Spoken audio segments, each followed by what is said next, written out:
বাংলাদেশের সিলেট অঞ্চলের প্রাণকেন্দ্র মির্জাজাঙ্গালে অবস্থিত সিলেটের এই নিমবাগ আশ্রম। প্রিয় দর্শক, সবাইকে জানাচ্ছি সিলেটের নিমবাগ আশ্রম থেকে স্বাগত। আমি এই মুহূর্তে রয়েছি সিলেটের নিমবাগ আশ্রমে।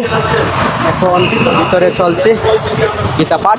অবশ্যই আপনারা সঙ্গে থেকে শ্রবণ করুন, আর পরবর্তী একটি পুরো ব্লগ নিয়ে আসবো, আর সেই ব্লগে থাকবে সেই নিমবাগের কিছু পৌরাণিক ইতিহাস। পূর্ণাঙ্গ ব্লগ নিয়ে আসার আগে আপনাদেরকে ছোট্ট করে একটি নিমবাগ আশ্রম সম্পর্কে একটু পরিচয় করে দিয়ে নিই। নিমবাগ আশ্রম বাংলাদেশ সিলেট শহরের প্রাণকেন্দ্র মির্জাজাঙ্গাল রোডে অবস্থিত। এই মন্দিরটি স্থাপত্যশৈল এবং সৌন্দর্যপূর্ণ নকশা, বহু প্রাচীন স্থাপত্য নির্দেশন। আর এই মন্দিরটি প্রায় 1931 সালে নিমবাগ সম্প্রদায়ের 55তম আচার্য শ্রী শ্রী 108 স্বামী সন্ত দাস কাটিয়া বাবা মহারাজ প্রতিষ্ঠা করেছিলেন।